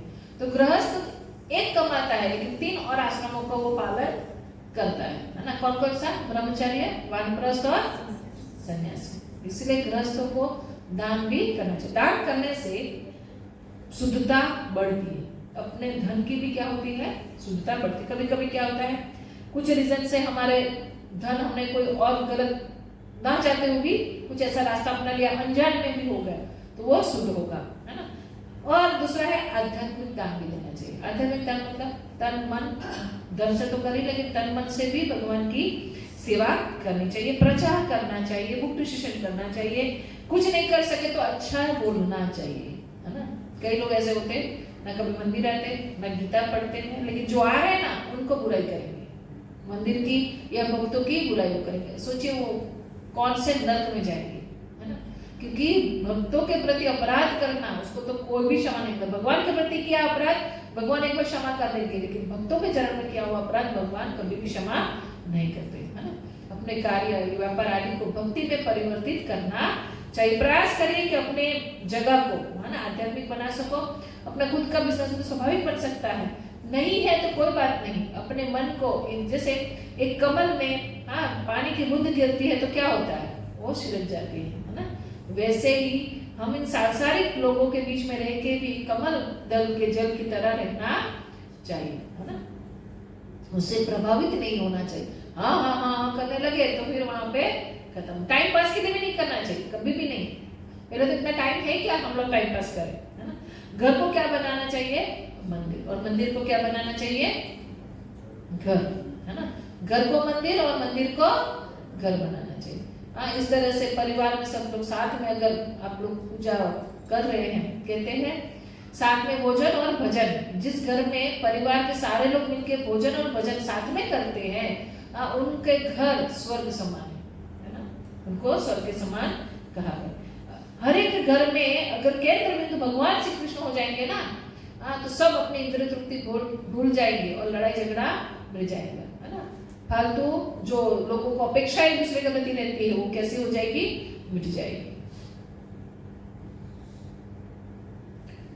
मंदिर बनाएंगे तो भगवान को भूखा नहीं रखना है, उनको भोग भी अर्पित करना है। और भोग अर्पित करना है तो बिना कांदा लहसुन का ही बनाना, शुद्ध और स्वात्विक भोजन, है ना। भगवान कांदा लहसुन नहीं खाते। भगवान क्या, मुझे बताइए, कई लोग हमारे साथ बहुत बहस करते हैं कि आप लोग कांदा लहसुन क्यों नहीं खाते हो, है ना। तो मुझे बताइए, पहले तो भगवान को अर्पित नहीं होता। इवन देवी देवता नहीं स्वीकार करते कांदा लहसुन। आप अगर गणेश चतुर्थी मना रहे हो और गणपति जी को कांदा लहसुन वाला उनको लगा रहे हो, वो वहां से भाग जाएंगे, वो मूर्ति में वो रहेंगे नहीं। जो कांदा लहसुन की स्मेल है ना, वो देवी देवता भी उसको स्वीकार नहीं करते। इसीलिए देखिए, कोई नवरात्रि करते तो 9 दिन उसके घर में नहीं बनता, है ना। कोई जो भी व्रत नियम करते हैं उसमें जो गौणी भी खिलाते हैं जिन लड़कियों को बुला के, उसमें भी कांदा लहसुन यूज नहीं होता। कांदा लहसुन अगर देवी देवता भी स्वीकार नहीं कर रहे, भगवान भी स्वीकार नहीं करे, तो हम कैसे खाए? हमें ये खाना नहीं चाहिए। भगवान को शुद्ध सात्विक भोजन ही अर्पित करना। भगवान ने भगवत गीता में कहा ना, पत्र पुष्पम फलम तोय। तो कई लोग ऐसे भगवान को भोग लगा के खाना है तो मांस भी खा सकते नहीं, है ना। जो भगवान ने बोला उतनी चीजों को भगवान को अर्पित करके हमें खाना चाहिए। जो भी आपको अगर पिज्जा भी खाना है तो भगवान को पिज्जा भी अर्पित करो, फिर खाओ। भगवान को भोग लगा के खाने की आदत डालिए, है ना। आरती करना सुबह शाम एटलीस्ट 2 टाइम आरती करनी ही चाहिए। उपवास करने चाहिए। भक्ति कैसे करना चाहिए, तो बहुत महत्वाकांक्षी है ना। एकादशी तथा भगवान तथा उनके अवतारों के प्राकट्य के दिन, जैसे जन्माष्टमी आएगी, रामनवमी आएगी, है ना, नरसिंह चतुर्दशी आती है, और महीने में 2 एकादशी आती है। वो साइंटिफिक भी है ना। 14 दिन हमने बहुत ठूस के खाया है, तो एक दिन जनरली को थोड़ा शांत भी रहना चाहिए। अपने परिवार के सदस्यों को भी शामिल करें, खुद तो करिए, साथ 9 लोगों को। शालिनी विमला माता जी है ना, वो अपने घर में आरती करते तो आजू बाजू के बच्चे से लेकर काफी लोग उनकी वो आरती में सम्मिलित होते, तो अच्छी बात है। इस तरह से करना परिवार के लिए, मैं तो कहती हूँ आजू बाजू वाले बच्चों को भी स्वीकार करना चाहिए। केंद्र में भगवान श्री कृष्ण, है ना। अगर केंद्र में भगवान श्री कृष्ण है तो हम वो धुरी से बाहर भागेंगे नहीं, उसके साथ कैसे रहेंगे, बंधे ही रहेंगे, है ना। साधना, अच्छी साधना करनी चाहिए। तो साधना की ABCD है ना। ए मतलब एसोसिएशन ऑफ डिवोटीज, भक्तों का संग करना है। उसका तो ऑलरेडी हमने देख लिया, भक्तों का संग कितना महत्व होता है। बी बुक्स मतलब शास्त्रों का अध्ययन करना, अच्छे शास्त्रों को पढ़ना चाहिए, है ना। और श्रील प्रभुपाद जी का अगर आप लोगों ने भगवत गीता है तो उसमें आगे का लिस्ट देखिए, वो छोटी बुक्स है। ज्यादा से ज्यादा रेट होगा 120, मैं सबसे बड़ी बुक होगी उसमें सब 100 रुपए के अंदर। कुछ बुकें हैं जो 40-50 रुपए की ही है, कुछ बुक्स है जो 70-80 रुपीज की है, और कुछ ही होगी जो 120-130 की हो सकती है, मैक्सिमम 150 की हो सकती है। इन सारी बुकों को पढ़ना चाहिए, है ना। प्रभुपाद जी की सारी बुक को पढ़ना चाहिए। सबसे बड़ा संग श्रील प्रभुपाद जी का करना है, और वो कैसे करना है, उनकी पुस्तकों को पढ़ के। क्योंकि हम किसी से बात भी करते हैं ना, तो हम विचारों की क्या करते हैं, अप्लाई करते हैं। वैसे हम जब पुस्तक जिस व्यक्ति का पढ़ रहे हैं ना, तो उनके विचारों का हम क्या कर रहे हैं, अप्लाई। तो ये सबसे बड़ा संग है ना, श्री प्रभुपाद जी जैसे महान संत तो कोई नहीं है, जिन्होंने 10 साल में इतने सारे मंदिर बनाए, हमारे 15 साल में एक नहीं बना पा रहे, है ना। सोचिए, तो उनकी शुद्धता, उनकी पवित्रता तो अद्भुत है। चैंटिंग, भगवान के नाम का जप करना चाहिए, जो माला सही होना चाहिए, नहीं तो कंटिन्यू भगवान का जप करता रहता हूँ, नहीं, माला में करना बहुत जरूरी। बोले गिन के नहीं करते, गिन के अगर तुम पैसा गिन के रख सकते हो तो माला क्यों गिन के नहीं? हम रद्दी को गिनते हैं क्या? नहीं गिनते, लेकिन पैसे को गिनते, दोनों है तो कागज ही ना। क्यों गिनते हैं? क्योंकि इसका हम वैल्यू समझते हैं, है ना। तो मंत्र मतलब मन त्रायती, मंत्र जो मन को क्या करेगा, कंट्रोल में करेगा, है ना। और ऐसे भी एक्यूप्रेशर पॉइंट होता है ना, ऐसे करने से इससे भी हमारा मन क्या होता है, शांत होता है, कंसंट्रेशन पावर बढ़ता है। इसीलिए क्या करना चाहिए, बच्चों को भी जप कराना चाहिए, एटलीस्ट 1-2 बिठा के, है ना। केवल प्रसाद का सेवन कर, भगवान को अर्पित भोजन को स्वीकार करिए, क्योंकि जैसा अन्न वैसा मन।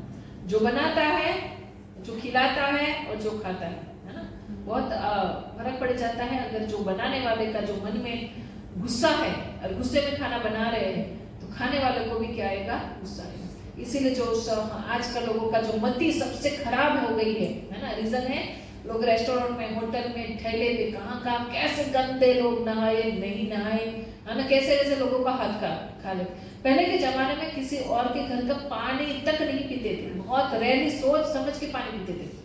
हम लोग कहते हैं कि नहीं ये तो ऊंच नीच हो गई, शूद्र के घर पानी नहीं पीना, है ना, ब्राह्मण शूद्र के घर पानी। रीजन है शूद्र में काम वृत्ति ज्यादा होती है, मतलब उसकी सोच में वही रहता है, तो उसने पानी भी जो है ना वो भी एनर्जी को ऑब्जर्व करती है ना। ग्लास में रखे हुए पानी को, एक ग्लास में बहुत सारी गाली दो, है ना, पानी को, और एक जो पानी उसको अच्छा अच्छा बोलो, उन दोनों को अगर आप उनके मॉलिक्यूल को देखोगे तो दोनों बहुत अंतर है। इसीलिए पता है जब पानी की बोतल नीचे गिरी, बार बार 10 लोगों का पैर लगे तो पानी नहीं पीना चाहिए। क्यों? क्योंकि उसको हर्ट हुआ, है ना, वो दुखी हुआ, तो ये जो फीलिंग्स है वो पानी भी क्या करती है, इसलिए नहीं पीते थे। उसके पीछे रीजन था, ऐसा नहीं कि वो नीची जाति का नहीं, उच्च जाति के व्यक्ति के भी संस्कार अच्छे नहीं है तो उनके घर का भी खाना पीना नहीं चाहिए। और ज्यादातर देखिएगा साधु संत लोग, काफी ऐसे साधु संत होते हैं जो खुद बना के खाते हैं, है ना।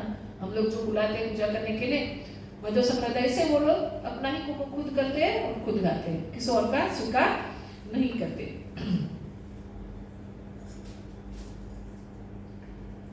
कुछ व्यक्तिगत आदतें आप लोग स्वीकार कर सकते हो क्या? प्राय शीघ्र उठना, सुबह जल्दी ब्रह्म मुहूर्त में उठने का प्रयास करें सब लोग। शारीरिक और मानसिक स्वच्छता रखिए, शरीर की स्वच्छता रहेगी तभी मन भी स्वच्छ रहेगा, है ना। हम इतने महान नहीं हो गए कि कैसे भी कूड़े में बैठ के भी जप कर पाएंगे, है ना। इसलिए शरीर और मन दोनों स्वस्थ रखना, इसलिए घर भी स्वस्थ रखना बहुत जरूरी है। संयमित जीवन जिए, कम भोगों को स्वीकार करिए। बहुत सुंदर श्लोक है, युक्ताहार विहारस्य युक्ते चेष्टस्य कर्मसु युक्त स्वप्नवबोधस्य योगो भवति दुःखः। श्रीमद् भगवद गीता में कहा क्या, जो मनुष्य अपने आहार, निद्रा, विहार मतलब घूमना एवं कर्म करने में संयमित नहीं रहता, वो योगाभ्यास द्वारा समस्त सांसारिक दुखों का निदान कर सकता है। जो आहार खाने में नियमितता, आज कौन खाने में कोई नियमितता नहीं है ना, कभी भी खा लेंगे, रात को 2 बजे नहीं खाएंगे, 11 बजे 12 बजे, जबकि सूर्यास्त के ज्यादा से ज्यादा 1 घंटे तक खा लो, है ना। लेकिन प्रोग्राम लेट पड़ता है तो माता जी क्या करें, 9:30 बजे खाएंगे ना, वो भी है, लेकिन भगवान का प्रसाद है, इसलिए कोई दिक्कत नहीं। सोने के लिए भी, है ना, सुबह 3:30-4 बजे हम लोग जब मंगलारती करते थे, हम जब फ्लैट में थे, आजू-बाजू वाले चिल्लाते, क्योंकि वो लोग सोते ही 12-1 बजे हैं। वो ऐसा नहीं समझते कि ये तो सुबह का समय है ना, वो लोग इतनी रात को आप लोग आरती, रात नहीं सुबह हो गई तुम्हारे लिए, वो रात है ना। एक्चुअली वो क्या हो गया, सुबह 4:30 बजे की जगह पे तब 5:30 बजे आरती करते थे, अभी 4:30 में करते हैं, सेक्टर था आजू-बाजू सब कुछ, 5:30 बजे भी लोग उठते नहीं थे, है ना। और फिर क्या करें, सूर्य उगने के बाद जो उठते हैं ना, उनका शरीर कभी भी स्वच्छ नहीं रह सकता, है ना, वो हमेशा बीमारी रहेंगे। इस युग का धर्म है हरिनाम संकीर्तन। बहुत सुंदर तरीके से इस तरह से नगर से कीर्तन होता है, कीर्तन होता है ना। ये बहुत सुंदर श्लोक है। कृतेरि यतिथाय तो विष्णु त्रेताय यजतो मुखे द्वापरे परिचर्यायां कलो तदहरि कीर्तनम। ये कहा गया है कि सतयुग में भगवान को प्राप्त करने के लिए क्या किया जाता था, ध्यान किया जाता था, है ना। त्रेता युग में यज्ञ, और द्वापर में क्या करते थे, भगवान के अर्चा विग्रह की सेवा, और कलयुग में क्या है, सिंपल है, हरिनाम संकीर्तन, भगवान के नामों का जप करना, सिंपल है ना। सतयुग में ध्यान में बैठते थे हम तो 1 मिनट नहीं बैठ पाते हैं ना, सैकड़ों सालों तक बैठते थे। त्रेता में जो यज्ञ होता था सब कुछ शुद्ध सामग्री, शुद्ध ब्राह्मण होते थे। आज ऐसा यज्ञ कि हमारे पास न जगह है, न योग्य ब्राह्मण है, न उतने धन है, न शुद्ध वस्तुएं हैं। और द्वापर युग में जो भगवान की जिस भव्यता से अर्च विग्रह की सेवा होती थी वो नहीं कर सकते। तभी आप बोलोगे कलयुग में सेवा हरिनाम में तो मंदिर क्यों बनाया जा रहा है, तो पंखा अगर चालू है उसको बंद करते हैं तो थोड़ा घूमता है या नहीं। तो अभी ही तो द्वापर गया और हम कलयुग में प्रवेश किए, मतलब कलयुग है अभी, तो द्वापर की असर रहेगी, इसीलिए मंदिर और अर्च विग्रह की सेवा पूजा अभी भी हो रही है ना। जिससे क्या होगा, लोगों का मन जप में लगा रहे। अगर भगवान को देखे नहीं, भगवान के विग्रह को देख के देखिए, आप मंदिर में बैठ के जप करिए, आपको बहुत ही अलग फील होगा, क्योंकि आप विग्रह को देख रहे हैं, है ना। तो कलयुग में क्या है, हाँ उसका धर्म ही है कीर्तन करना। हरे नाम हरे नाम केवलम, कलो नास्तेव नास्तेव नास्तेव गति अन्यथा। 3 बार करा गया है कि कलयुग में भगवान का नाम और भगवान का नाम ही है, और कोई मार्ग नहीं है। भगवत धाम जाने का एक ही मार्ग है, भगवान के नामों का जप करना, जिसमें कोई खर्चा नहीं है ना, कोई खर्चा नहीं है। चैतन्य महाप्रभु है ना, जब झारखंड के जंगल से जा रहे थे, तो सारे जानवर भी हरे कृष्ण महामंत्र पे कीर्तन करने लगे। एक दूसरे का अपना स्वभाव भूल गए कि मैं तो शेर के साथ हिरण भी नाच रहा है, जबकि उसको खाने वाला व्यक्ति है ना, जानवर है, तो भी वो ऐसे रहने लगे, है ना। कुछ पिक्चर्स है। अगर हम अभी यहाँ पे सेवा करेंगे भगवान की, तब जाके हम लोग गोलोक धाम में भी कीर्तन और सेवा कर पाएंगे। अब यहाँ हम हार बना रहे हैं भगवान के लिए, कुकिंग कर रहे हैं, तो भगवत धाम में जाके हमें इजी रहेगा। बेटियों को पियर में सब सिखा दी जाए तो ससुराल में इसको ज्यादा तकलीफ नहीं होती। वैसे ही अगर हम ये भौतिक जगत में ही सब सीख लिया है, तो ऊपर जाकर भगवान की और अच्छे से सेवा कर पाएंगे, है ना। आत्मा का धर्म हमने पहले दिन भी देखा था। धर्म मतलब क्या, जिसका स्वभाव है ना उससे अलग ना किया जाए, है ना। तो आत्मा का धर्म 2 है, क्या है, प्रेम करना और सेवा करना, है ना। भगवान के प्रति प्रेम कैसे जागरूक करें, ये स्वाभाविक। आपने बोला कि चलो प्रेम करना और सेवा करना, तो कैसे जागरूक किया जाए। तो एक माइकल एंजेलो इटली के महान मूर्तिकार थे, उन्होंने बोला है कि बहुत सुंदर शब्द है उनका, हर पत्थर के टुकड़े के अंदर एक मूर्ति होती है, और मूर्तिकार का काम केवल उस अतिरिक्त पत्थर को हटाना है जो उसे छुपाया हुआ है। मतलब कोई भी पत्थर का टुकड़ा हो, उसमें मूर्ति मतलब स्वयं भगवान है ही, उसके आजू बाजू का पार्ट को ही जो एक्स्ट्रा है उसको क्या करना है, निकालना है। मतलब क्या करना है, हमारे अंदर भगवान की भक्ति है ही, लेकिन सारे कचरे को क्या करना है, हमें निकालना है ना। कचरे के बीच में फंसी हुई है ना। उदाहरण ये आग के ये पड़े हैं कोयले, है ना, उसमें आग जोर से जलाना है तो क्या करना पड़ेगा, हवा डालनी पड़ेगी, हवा फूंक मारना पड़ेगा। चूल्हा जलता है, बुझ जाता है, तो क्या करते हैं, फूंक मारते हैं ना उनको। वैसे ही हमें भी क्या करना है, हवा देना पड़ेगा। भक्ति तो ऑलरेडी सबके हृदय में है ही। नित्य सिद्ध कृष्ण प्रेम साध्य कबू नॉय, श्रवणादि शुद्ध चित्त करोया उदय, है ना। चैतन्य चरितामृत में मध्य लीला में कहा गया है कि सब जीव के हृदय में पहले से ही कृष्ण भक्त। ऐसा नहीं कि भगवान ने बाइफर्मेशन किया है, कितने लोगों को मैं भक्ति दूंगा और इतने लोगों नहीं। हृदय में हमारा स्वाभाविक धर्म है भगवान श्री कृष्ण से प्रेम करना, है ना। लेकिन क्या हो रहा है, हम उसको हवा नहीं ले रहे। हवा कौन से देनी चाहिए, श्रवण कीर्तन, है ना। इससे और क्या होगा, हमारा शुद्ध चित्त हो जाएगा, और वहीं से भगवान का प्रेम क्या होगा, उदय होगा। श्रवण कीर्तन से हृदय शुद्ध होगा, तब जाके वो क्या होगा, प्रेम उदय हो जाएगा। तो फिर ये हमारी भक्ति रूपी अग्नि बुझी क्यों है, सबकी प्रकट क्यों नहीं है, है ना। हम तो चलो कर रहे हैं कुछ लोग, लेकिन सबको क्यों नहीं है, क्योंकि अंदर क्या है, काम क्रोध लोभ मोह मद और मत्सर, है ना। ये भरा पड़ा है, और यही कचरे को क्या करना है, हमें निकालना है। इसी की वजह से जैसे कुछ जल रहा है, उसके ऊपर बहुत सारा भी डाल दिया तो वो क्या हो जाएगा, बुझ जाएगा। वैसे ही कृष्ण भक्ति की आग तो सबके हृदय में है। प्रॉब्लम है काम क्रोध लोभ और मद और मत्सर, इसकी वजह से हम क्या नहीं कर पा रहे हैं, भक्ति। तो यही सबके अंदर निकालना है, तभी तो प्रचार होगा। कई लोग के बहाने होते हैं, हम इतने व्यस्त हैं कि हमारे पास भक्ति के लिए टाइम नहीं है। आप तो बोल दिए कि भक्ति करो, ऐसे थोड़ी भक्ति हो जाएगी, टाइम भी तो मिलना चाहिए, है ना। हम कई लोगों को फोन करते, कई लोगों को हम बुलाते हैं कि भाई आइए सत्संग में, एक दिन तो सुनना है हफ्ते में, तो क्या बोलेंगे हमारे पास समय नहीं, जैसे उनके बिना तो देश चलेगा ही, है ना। जो व्यक्ति ऐसा बोलते हैं ना कि भाई मेरे को तो बहुत काम है, बहुत काम है, बोल तुम एक दिन कहीं छूट जाओ, ऐसा ड्रामा करो कि तुम मर गए, और देखो तुम्हारे बिना घर कितना अच्छा चल रहा है, सीरियसली बहुत अच्छा चलेगा, है ना। हमें लगता है कि हमारे बिना कुछ नहीं होने वाला, लेकिन हमारे बिना भी बहुत अच्छा चल सकता है ना। और ये समय नहीं ना, क्यों नहीं है, क्योंकि 2 घंटा इंस्टाग्राम खा जाता है, 2 घंटा फेसबुक खा जाता है, और क्या क्या है पता नहीं, है ना, लेकिन ये समय था। आप अपने मोबाइल में रात को सोने से पहले देखिए कि आपने कितने घंटे स्क्रीन को चालू रखा, इसमें देखा जा सकता है ना, इंस्टाग्राम कितना घंटा चला है, अपने आप देखिए और फिर सोचिए कि सच में मेरे पास समय नहीं है भगवान के नाम जप करने का, मंदिर जाने का, कथा श्रवण करने का समय नहीं, क्योंकि श्रवण नहीं करेंगे ना तो आपका मन कभी शुद्ध नहीं होगा, फिर काम क्रोधों में फंसा रहेगा और भगवान रूपी जो अग्नि हमारे हृदय में भगवान का जो प्रेम है वो जगेगा ही नहीं, वो तो है ही बच्चा। अब भगवान परमात्मा कह रहे थे सबके रूप में, लेकिन क्या होते हैं वो चुपचाप बैठे है ना, क्यों?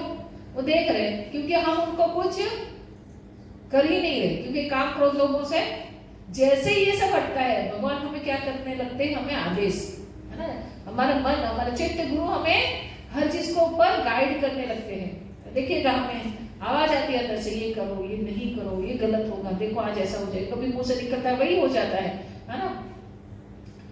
हाँ, कई लोग ऐसे भी कहते हैं अभी उम्र ही कहाँ है भक्ति करने की, है ना, अभी तो बहुत समय है ना, जब बूढ़े होंगे तब भक्ति करेंगे।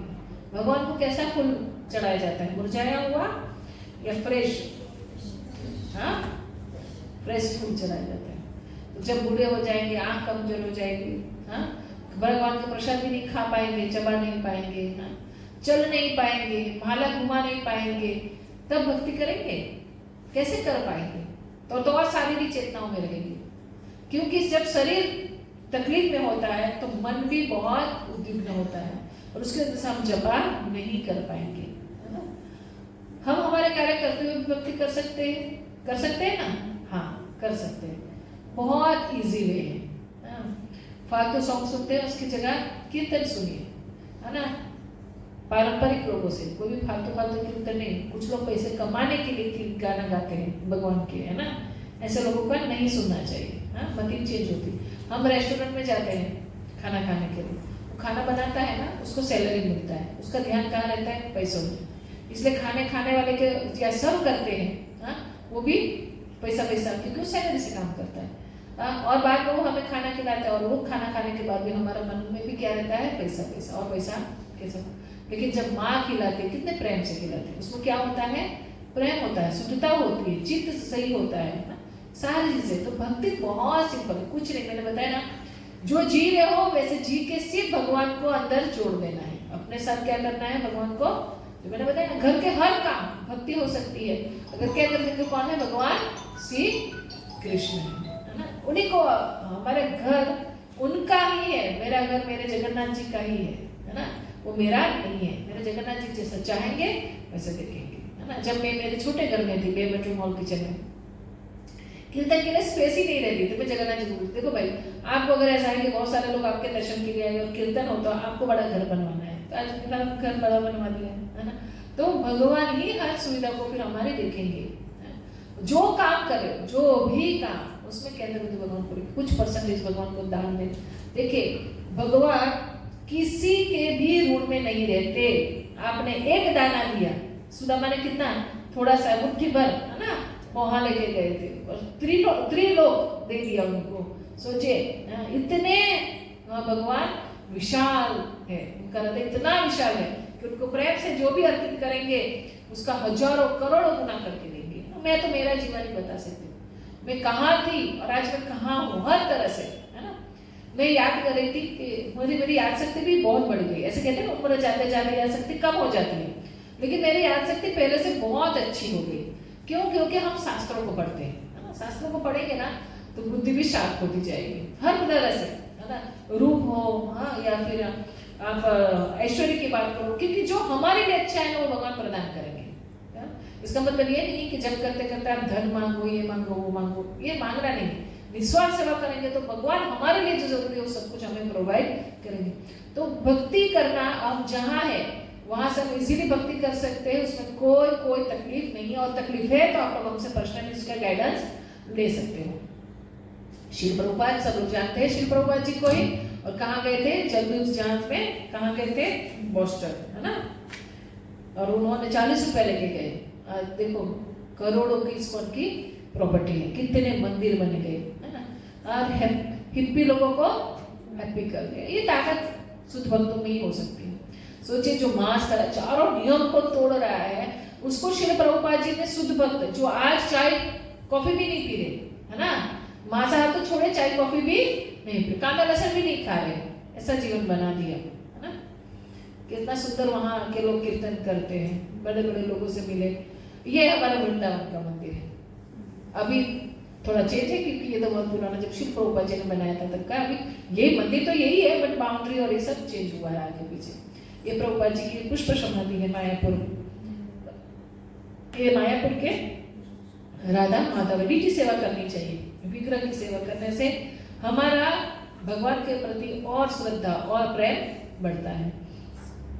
और आरती पूजा मंदिर, इस्कॉन मंदिर फूड फॉर लाइफ एक डिपार्टमेंट चलाता है जिसमें लोगों को, हाँ, कोई भूखा ना सोए, है ना। उसके पीछे का रीजन है कि मंदिर से 40 किलोमीटर तक कोई भूखा ना सोए, ऐसा प्रभुपाद जी का कहना था। मतलब मंदिर में हमेशा खिचड़ी प्रसाद बढ़ता रहता है, और जो संडे फीस्ट कोई भी प्रोग्राम के बाद, है ना, सबके लिए महाप्रसाद, तो प्रसाद से ही, है ना, जीवन शुद्ध हो जाता है। प्रसाद मतलब भगवान का साक्षात का दर्शन, है ना, यहाँ से ही शुरू होता है। और जैसा अन्न वैसा मन, भगवान ने इसको अर्पित किया हमने भगवान को, तो भगवान उसको स्वीकार किया, इसलिए वो अन्न कैसा हो गया, शुद्ध हो गया, है ना। और हमारे यहाँ बहुत सुंदर संडे फीस्ट होता है, सबको संडे फीस्ट में आना चाहिए, है ना, जहाँ पे सब लोग इकट्ठा होते हैं। प्रभुपाद जी ने बहुत मेहनत करके शास्त्रों को लिखा, और शास्त्रों को पढ़ना चाहिए हमें। और बहुत सारे बुक्स हैं, यहाँ पे कुछ पिक्चर्स दिए गए हैं, आप लोग हमारे बुक स्टॉल को विजिट करिए मंदिर में आके, है ना। भगवत दर्शन जो मंथली बुक है वो भी आप, लेकिन ये तो नित्य सेवा वालों को फ्री में मिल ही रही है। और बहुत सुंदर हमारी रथ यात्रा भी जो खत्म हुई, है ना, बहुत भव्य रथ यात्रा, पूरे विश्व में रथ यात्रा होती है इस्कॉन की, पूरे विश्व में कोई ऐसा देश नहीं है जहाँ पे रथ यात्रा नहीं हो रही हो, है ना। रोज मंदिर में ऐसे सुंदर कीर्तन, मंगला आरती सब होता है, गौशाला है, गुरुकुल है इस्कॉन के, ना, सारी चीजें इस्कॉन कर रहा है। उनका मेन उद्देश्य सादा जीवन, उच्च विचार। हमें कैसा जीवन जीना चाहिए, सादा। मेन एक ही चीज है कि हम कभी भी भगवान को भूले नहीं, और भगवान का हमेशा क्या करें, स्मरण करें। भगवान कृष्ण का हमेशा स्मरण, हमेशा याद रखना चाहिए, हाँ? और कभी उनका विस्मरण ऐसे भगवान से प्रार्थना करनी चाहिए। सवे मन कृष्ण पदार, मन को कहाँ लगाना चाहिए, भगवान के चरणों में, है ना। नहीं तो ये बंदर की मन है वो भटकेगा, ना। बंदर को एक जगह अटकाना है तो क्या करना पड़ेगा, उसको एक खिले के साथ बांध दो तो उठेगा भी कूदेगा, नहीं तो पूरा तहलका मचा देगा। जैसे मन को कहाँ लगाओ, भगवान के श्री चरणों में। हरे कृष्ण।